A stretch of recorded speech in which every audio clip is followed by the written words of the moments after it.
This happened a few weeks ago. I had just settled into my new job overseeing Timberwood National Forest. I thought I was happy to be back in my hometown, but I wasn't ready for what followed. My first night shift started quietly. I was cleaning the ranger station when I found an old logbook. It was dusty and worn, but something drew me to it. I opened it up and started reading. The entries were strange. Other rangers had written about odd noises at night, shadows moving, but they brushed it off. I figured they were just tired. As the days went by, I heard those noises too. It was just after midnight when I noticed the crunching of leaves. It wasn't a deer or anything I recognized. My heart raced and I stepped outside, wondering what could make that sound. Silence greeted me. The woods felt too still. Then I thought I heard whispers, but they faded quickly. I laughed it off, telling myself I was paranoid. It was lonely out there. The next day I hiked deeper into the forest. I loved the squirrels and birds, but they seemed off. They were jumpy and scattered. I walked on trying to shake the feeling. Then I saw something glinting in the sunlight. It caught me off guard and sent a chill down my spine. I couldn't explain why I felt that way. Townsfolk stopped by, telling me tales of missing hikers and feelings of being watched. "You should leave this place," one old man warned. He looked scared. "You can't explain what's out there." I wanted to laugh it off, but I felt uneasy. What if there was something to their stories? Then there came the night I chose to face my fear. I grabbed my flashlight and took a deep breath. I heard it again, the crunching, closer this time. I felt a cold dread wash over me. It was like eyes were watching me. I swung my flashlight around. For a moment I saw something just beyond the trees. Then I heard it, my name. I froze, my breath hitching. "Hello?" I called into the darkness. It echoed back like a cruel joke, but there was no answer. I turned to leave, but the feeling of being watched intensified. That's when I yelled, "Why are you with her?" I stopped in shock. I hadn't spoken to anyone. My heart felt like it would explode. I waited, but no one responded. The air was thick with tension. I felt like I was losing my mind. I ran back to the ranger station. The logbook sat there, open to a page with a drawing. A figure at the tree line, dark and twisted. I couldn't breathe. Every night since I hear whispers in the wind. I wonder if they're calling for me. I think about that old logbook and what I found. Sometimes I hear my name again. I don't go out at night anymore. I can't shake the feeling that something is out there watching, waiting for me to come back. The next night, I sat inside the ranger station, gripping my cup of coffee like it was a safety rope. I could hear the wind howling outside, but it was more than just a breeze. It felt charged, alive. My mind raced with thoughts of shadows, glints of light, and that haunting whisper of my name. I tried to focus on the paperwork piling up in front of me, but it was impossible. My eyes kept darting to the old logbook, sitting ominously on the desk. I couldn't shake the urge to read more. Finally, I flipped through its pages again. This time, the sketch caught my attention more than ever. The figure was eerily detailed, each clawed hand shaped with precision, eyes like black holes. I wished I hadn't seen it. Suddenly, the lights flickered and I jumped. The power flickered again, then dimmed. I rushed to the windows and peered through the glass. It was too dark to see much of anything, but I scanned the tree line. Nothing moved, but the unsettling sensation gripped me hard. Something was out there. I decided to call it a night. I stuffed the logbook into my backpack, determined to bring it back to my apartment and forget the forest for a while. As I stepped outside, the crunching of leaves echoed in the stillness. My heart pounded in my chest. I took a deep breath and called out, "Is anyone there?" Silence answered me, until I heard a soft rustle behind me. I whirled around, flashlight beams slicing through the dark. My pulse quickened as I scanned every shadow. Nothing. I turned back toward my truck, but my breath froze in my throat. The trees seemed to move, their branches contorting into shapes. Then I saw it. A shadow dashed between the bushes, so fast that it was hardly there. I squinted, my heart hammering. "Hello?" I called again. Only the wind responded, cold and biting. I retreated to the truck, trying to convince myself it was a deer or something harmless, but the creeping dread wouldn't let up. I climbed into the driver's seat and locked the doors. Just as I turned the key in the ignition, something hit the window, hard. I gasped and looked over. A small rock lay on the passenger side, but there was no one around. I could feel the adrenaline pooling in my veins. I had to get out of there. As I pulled away from the ranger station, I promised myself I would come back with backup, but as I drove, my mind was racing with questions. Who, or what, was out there, and why was it targeting me? The road curved around, leading deeper into the forest. I drove fast, desperate to escape, but the feeling of being watched only grew stronger, as if the trees themselves were whispering secrets I couldn't understand. Just when I thought I escaped, a shadow darted right in front of my truck. I slammed on the brakes, my heart in my throat. In the headlights, I glimpsed movement, something small, but wrong. It crouched low, thin and elongated, with eyes shining like two tiny flashlights. Then it vanished into the underbrush. I couldn't breathe. I had to know what I was dealing with. That's when I remembered the old man's warning. You can't explain what's out there. I had to confront my fears. I had to go back. Driven by determination and dread, I turned the truck around, heading back to the ranger station. But the air was thick with something unspeakable, and I could feel it. The forest was alive, restless, waiting for my return. I parked the truck outside the ranger station, my breath coming in quick bursts. The shadows felt thicker now, as though the trees themselves were closing in. The logbook was still in my backpack, heavy with its secrets. I opened the door, the creak echoing into the night, and stepped out, determined to face whatever was out there. As I reached the door, I hesitated. The whispers of the forest surrounded me, 1,000 murmurs intermingling with the wind. I took a deep breath and pushed into the station. The familiar smell of old wood and coffee was washed over by an unsettling chill. I dropped my backpack on the desk and retrieved the logbook again. My hands shook slightly as I began flipping through the pages, seeking answers. The entries blurred together until a page caught my eye, an account written more recently than the others. It mentioned strange lights and figures darting in the underbrush. The writer described a feeling of intense dread, as if any moment could bring something terrifying. My chest tightened as I read further. That's when I noticed a small folded note tucked between the pages. I unfolded it, my heart racing. "Don't look outside at night. It finds you," it warned, the handwriting shaky and hurried. I felt a chill run down my spine. I walked to the nearest window, peering out into the dark. The trees shifted slightly in the wind, but nothing else stirred. I wanted to dismiss the warnings, tell myself it was just paranoia, but I could feel the anxiety knotting tighter in my stomach. Suddenly, I heard a loud thud on the roof. I didn't think. I ran toward the door, heart hammering. The sound was followed by another thump, softer this time, as if something was moving across the roof. My instincts screamed for me to flee. But I couldn't just leave. I had to know. I grabbed the flashlight and stepped outside. The area was eerily quiet. I felt exposed, the beam of light trembling in my hand as I swept it across the ground. My breath fogged in the night air as I scanned the treetops. Then I saw it, a dark shape darting from tree to tree just beyond the reach of my light. It moved too quickly to be anything natural. I staggered back, the flashlight trembling, and as if it sensed my fear, the shadow stopped for a moment, revealing glowing eyes staring back at me. Panic surged through me, and I shined the light directly at it. The creature crouched low, its body camouflaged in the night. But those eyes, they pierced through the darkness. I couldn't breathe. Then just as quickly as it appeared, it vanished. Searching the darkness, I noticed something on the ground where it had stood. I bent down, heart racing.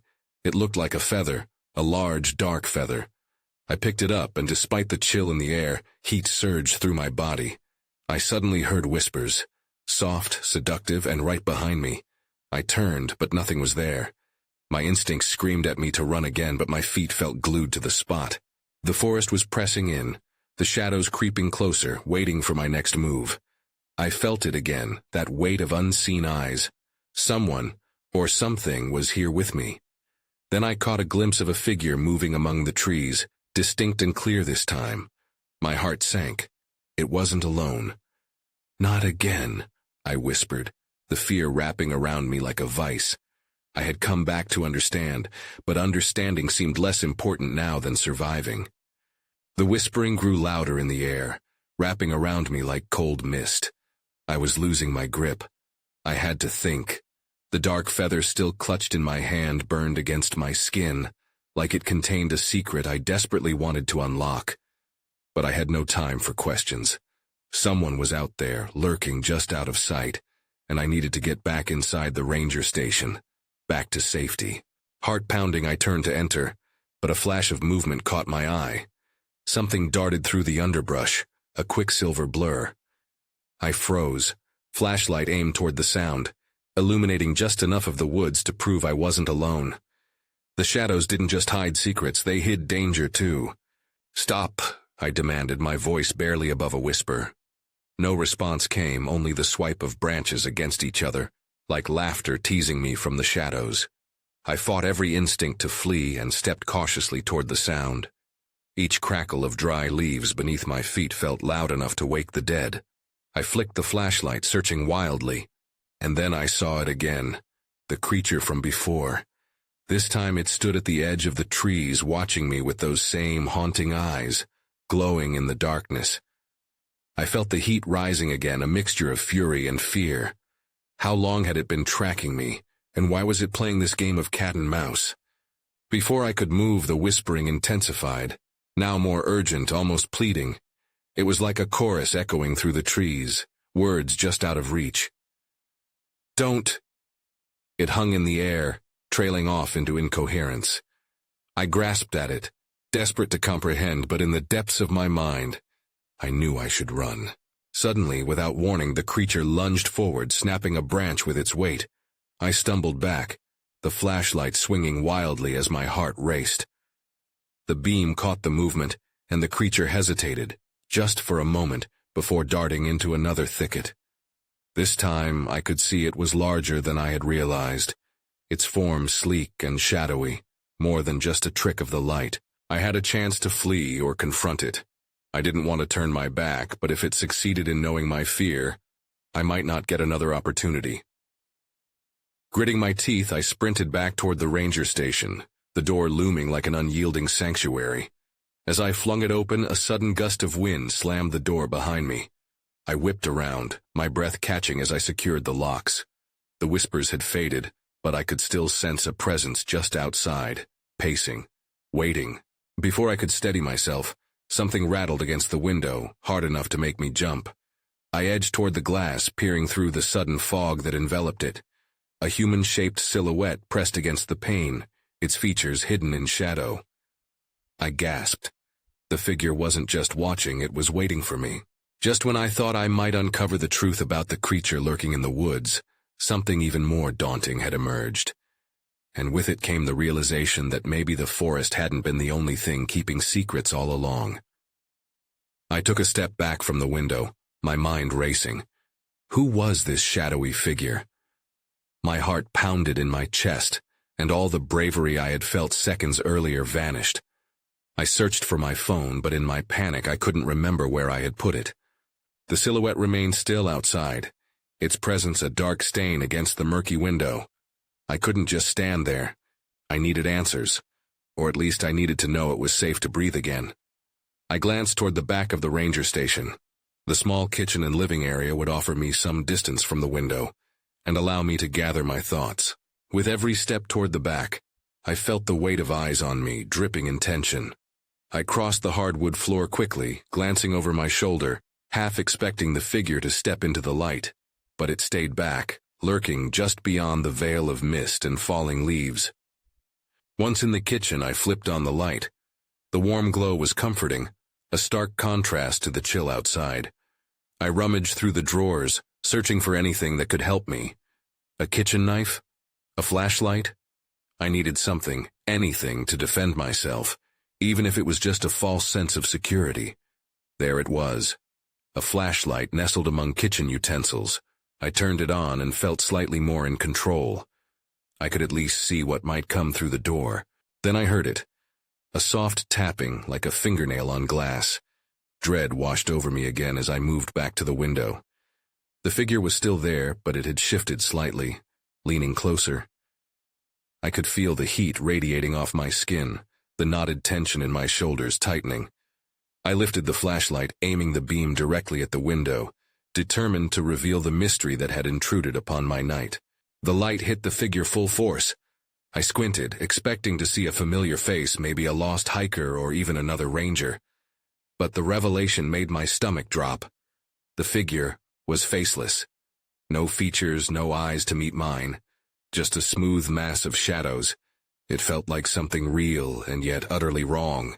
I stepped back, taking a deep breath to steady myself.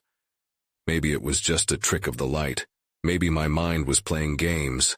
But as I turned away, I heard a voice, barely more than a whisper, but clearly different from the rustling of leaves.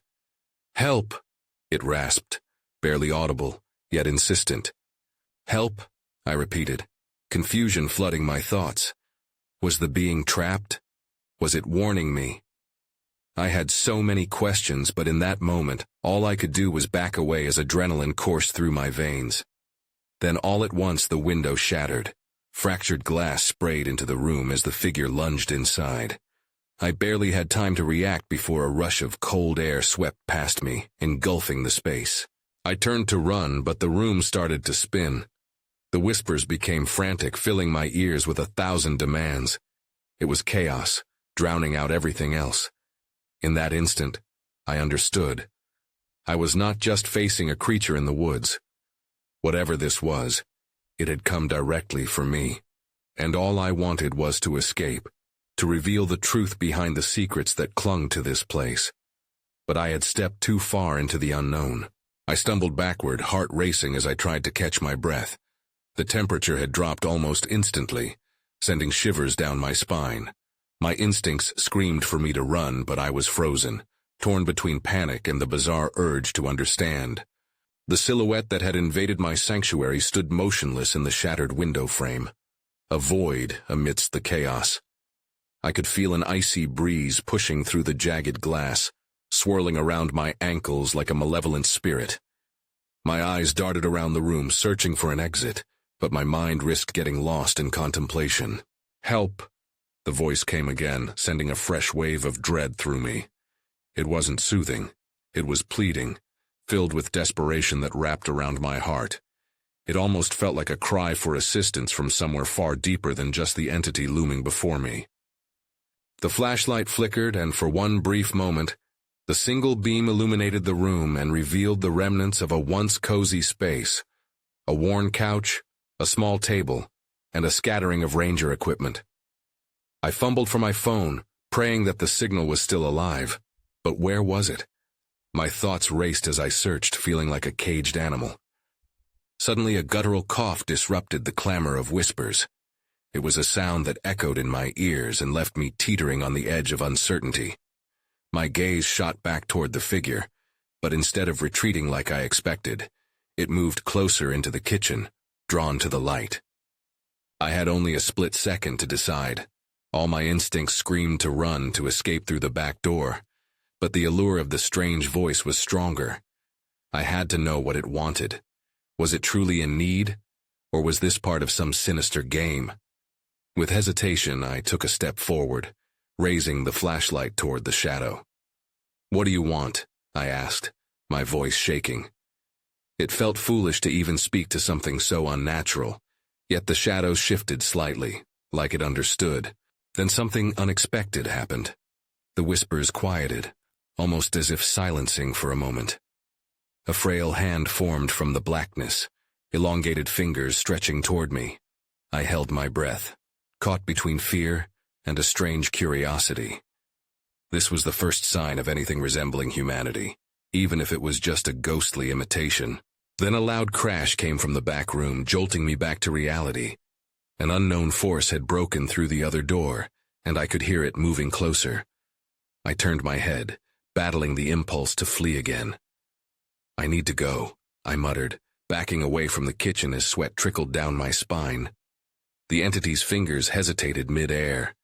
It seemed to comprehend my fear, but its presence remained imposing. The whispers picked up again, a frantic hum that urged me to stand still. I had to choose: flee and risk whatever was behind me, or confront the darkness before me. My heart raced once more as adrenaline spurred me into action. That's when I saw it, a glimmer behind the shadows, an object hidden in the corner of my periphery. Whatever it was, it felt like a lifeline. If I could just reach it, maybe I could unlock the answers here instead of succumbing to terror. A desperate decision loomed in front of me, and before I could think twice, I lunged toward the shadowy figure, all while keeping my eyes peeled on the approaching threat. It was time to confront the unknown, even if it meant facing whatever darkness lay ahead. I flew across the room, my heart pounding in my chest as I reached for the glimmer in the shadows. It was a small metal object, a key, half buried under debris. As I grasped it, an electric shock jolted my hand, like a warning. I felt that same dread wash over me as I glanced back toward the figure. It was closer now, the hand hovering just above the floor, fingers twitching like a spider weaving a web. The air crackled with tension. "Please." The voice wavered, thick with longing. I couldn't tell if it was desperate or threatening, but it made my insides churn. "Stay back," I shouted, holding the key out in front of me like a talisman. It was an absurd gesture, and I knew it, but I needed something, anything, to protect myself from whatever was lurking in my own home. The whispers grew louder, a cacophony swirling around me. I had to think fast. The kitchen door was the only way out. Behind me, the sound of shuffling got louder, drowning out the entity's voice. In one swift movement, I turned and dashed toward the door, adrenaline surging like wildfire. I fumbled for the handle, my fingers slick with sweat. Just as I pushed it open, I caught a glimpse of the dark mass that had come from the back room. The figure was no longer just a shadow. It was a swirling mass of darkness, and it loomed larger than life, pressing against the light. "What do you want?" I yelled again, desperation creeping into my voice as the key slipped from my grasp and clattered to the floorboards. My feet moved frantically, urging me to escape. "I need your help," the voice cried out, echoing in ways that twisted my insides. I hesitated for a split second, processing the panic and confusion, only to feel something cold grip my ankle. I didn't look down. Instead, I yanked the door open and stumbled out into the dark hallway, the cold air rushing over me as if it could sweep away my fear. I turned to face the doorway, willing myself to move, but the creature was still there, dark tendrils spilling into the hallway like a fog. Why did I feel so compelled to help? It was maddening. Then, without warning, the light from my flashlight flickered and died, plunging the hallway into darkness. I choked back a scream, turning back toward the exit. I had to move. My mind raced, scrambling for a plan as I ran toward the front door. A loud crash echoed from somewhere deeper in the house, and I felt my heart drop. Whatever was behind me was breaking through. I couldn't wait. Every instinct urged me to run. I pulled the door open and burst outside into the night. But the second I stepped onto the porch, I froze. The oppressive silence of the forest surrounded me, and a low growl rumbled from the trees, making the hair on the back of my neck stand on end. "Help!"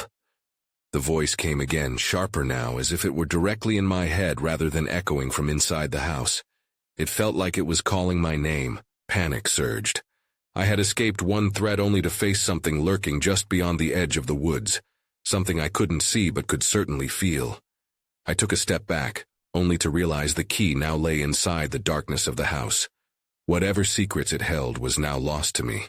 I had to make a choice: confront whatever sounded close in the woods, or turn back for the key and the entity that still begged for my help.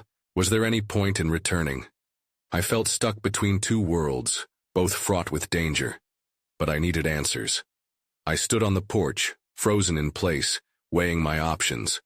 The growl from the trees felt alive, and an instinct deep within me screamed to run. But that voice was still echoing in my head, urgent and desperate. "Help me!" The air was thick with tension. I surveyed the darkened forest, searching for any sign of movement. Shadows loomed and twisted among the trees, teasing my imagination. What was out there? The thought of retreating back inside ignited a flicker of guilt. But before I could decide, the door behind me slammed shut with a force that reverberated through the night. My heart raced. I turned, prying my eyes away from the woods to face the house again. It stood ominously, waiting. The entity inside it was not done with me, and I could feel its pull like a magnet.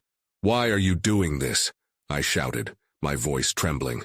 No answer came, just the soft whisper of the wind. I took a step toward the door, but hesitation gripped me. Suddenly the growl transformed into a series of low, guttural growls, drawing my attention back to the trees. Whatever was waiting out there was not just a mindless beast.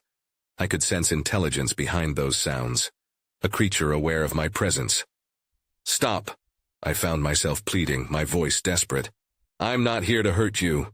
Silence descended, thick as fog. Then from the shadows 2 glowing eyes appeared, fixing me in place. They were unblinking and unyielding, watching. I could hardly breathe. This was far worse than shadows and whispers. The embodiment of fear was staring back at me. Then something shifted within the forest. The eyes moved closer, gliding between the trunks of trees until the figure emerged. My heart sank. It resembled a twisted version of something familiar, but its shape defied understanding. It was like a nightmare taking form. A half-human, half-beast creature with elongated limbs and a smile that curved too wide. "Help!" it echoed, mocking the voice from the house. It wasn't called to me. It was calling for its own kind. Staring at the creature, I felt sick. A mix of horror and fascination overwhelmed me. Was this the same being desperate for help, or was it something else entirely? Just then, a high-pitched scream erupted from behind me. The solid door to my home creaked open slightly. The opportunity snatched at my racing heart. The exit beckoned, yet my curiosity held me still. Then everything went dark again, the porch light flickering as the scream faded. In that moment of confusion, I caught a movement in my peripheral vision. The thing in the forest darted closer. I needed to decide. I turned to spring back into the house, but as I did, a strong wind whipped around me, blinding me with leaves and dirt. I stumbled, feeling something brush against my arm, a touch like ice. That was it. I couldn't ignore this moment. I needed to know what was happening. So with sudden resolve, I lunged toward the darkness of the woods, desperate for answers amidst the shadows. But as I entered, the growls turned into frantic whispers circling around me, and I realized that the veil between fear and understanding was about to be irrevocably torn apart. I pushed deeper into the trees, my heart pounding in my chest. The whispers grew louder, swirling around me like a living entity. They weren't in a language I understood, more like a chorus of sound, echoing sadness and urgency. I felt both drawn in and repulsed. As I moved, the darkness thickened. It was hard to see beyond a few feet ahead. My mind raced with thoughts of the creature and the possibility of another presence lurking just out of view. "What am I doing?" I whispered to myself, my voice barely audible over the cacophony. But I couldn't turn back now. The ground was uneven, roots grappling at my ankles like hands trying to pull me down. Just when I thought I'd lost my footing, I stumbled into a small clearing. Moonlight broke through the canopy above, casting eerie shadows across the space. Then I saw it. A shape on the ground, something dark and unmoving. I approached slowly, my nerves fraying. As I drew nearer, my stomach churned. It was the creature, but it was different now, twisted and contorted, as if it had collapsed under some terrible weight. I found myself frozen, my gaze locked on its gaping mouth, still twisted in that unnatural smile. "Help," it whispered again, but this time it didn't seem mocking. It sounded pained. I felt a cold sweat on my brow. "What happened to you?" I dared to ask, my voice shaking. In response, the thing twitched, and suddenly the atmosphere shifted. From the shadows of the trees, more shapes began to emerge.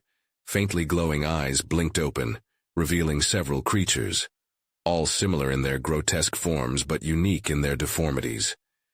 They encircled the clearing, watching me with both intensity and desperation. "What do you want from me?" I cried. Fear tightened my throat and the whispers intensified, reverberating against my skull. It felt as if they were pressing in, demanding to be heard. One of the creatures stepped forward, trembling slightly. Its eyes glowed brighter, cutting through the shadows. I could see it better now, a creature that was part wolf, part man, with matted fur and gaunt features. It extended a clawed hand, pointing at something behind me. I turned, confused. That's when I saw it. A deep, dark fissure in the ground, pulsating with a faint light. It looked unnatural, like the earth was torn apart. The closer I got, the more pronounced the pull became, as if whatever lay beneath was alive and yearning to be freed. Before I could grasp what was happening, the air around me thickened. A rush of wind surged through the clearing and the creatures recoiled, their eyes wide with fear. I knew then that something was coming, something far worse than I could imagine. With new fear and urgency, I stepped back, readying myself to run.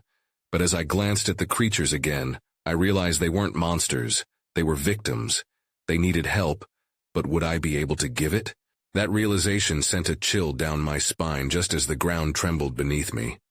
I took one last look at the creatures, and then sprinted back into the woods, the whispers turning to screams behind me. The darkness swallowed me whole, but I couldn't shake the feeling that this was just the beginning. I ran through the woods, branches clawing at my coat as I darted between trees. My heart thundered, drowning out everything. The whispers, the growls, and that horrifying fissure pulsating in the earth. I felt a frantic urgency to escape, but beneath it lurked something deeper, a lingering sense of responsibility for those creatures. The path started to lighten as I neared the ranger station, familiarity urging me on. I burst through the door, slamming it shut behind me. The sudden quiet deafened, only my labored breath echoed in the otherwise still air. I leaned against the wall, trying to calm my racing heart. I looked around the dim room, wondering how I could possibly help them. The logbook was still on the desk, the chaotic past scribbled within, and amid the memories of doubt and fear, one entry stood out, a ranger's last desperate account of an unspeakable ritual happening deep within the woods, a breach between two worlds. Help! The voice echoed through my mind again, growing louder, more demanding. What if I had stumbled upon something more than a mere legend? Was the fissure a portal, the result of that ritual? It had felt deliberate, blinding light beneath the surface, unmatched by the darkness around it. But dark or light, good or evil, it no longer mattered. Every instinct told me if I didn't confront this head-on, the creatures hiding in the shadows would descend upon the cabin, unstoppable and desperate. With shaky hands, I retrieved the feather from my pocket, feeling its heat course through me like a lifeline. It was a symbol of whatever they needed. It had to mean something. I hurried back to the clearing. Every step away from the ranger station felt like a weight on my shoulders. The sun began to rise as I headed deeper into the forest. The world felt eerily quiet, the whispers almost gone but replaced by an odd sense of anticipation. When I arrived back at the clearing, the air shimmered with electricity, a tension vibrating through the trees. I stepped towards the fissure, its pulse beckoning, and placed the feather at its edge. The moment it touched the ground, the tremor intensified, and a low rumble echoed through the earth. I could see the shapes emerge from the shadows, the creatures, their eyes shining brighter than before. They regarded me with a newfound intensity, as if recognizing my presence. I felt a shiver run down my spine, not from fear, but an unexplainable connection, pulling me toward them. "Help!" they chanted, their voices harmonizing into a medley. It sent ripples through my soul. I took a deep breath, stepping closer to the fissure. "What do you need?" I asked, my voice barely above a whisper. The lead creature stepped forward, a mixture of animal and something undeniably human. "Free us," it beckoned, desperation laced in its tone, the air thick with its sorrow. "Seal the breach, or we're lost forever." Seal it? How? I had never even contemplated the power of my influence here, but as the words left my mouth, the darkness in the fissure began to pulse violently, twisting, threatening to spill forth. Then, motivated by that burning compulsion that had driven me this far, I took a decisive step forward. With the feather in one hand, I raised the other and called upon every ounce of clarity I possessed, reaching into the warmth of the dawn light shining through the trees. "Whatever binds you, whatever brought you here, I bind you now," I shouted, my heart racing. A brilliant light erupted from where I stood, extending like tendrils into the fissure. The ground shook violently, and the creatures shrieked, but there was no backing away. I felt the heat of their energy merging into mine, swirling, connecting. Everything felt simultaneously chaotic and undeniably whole.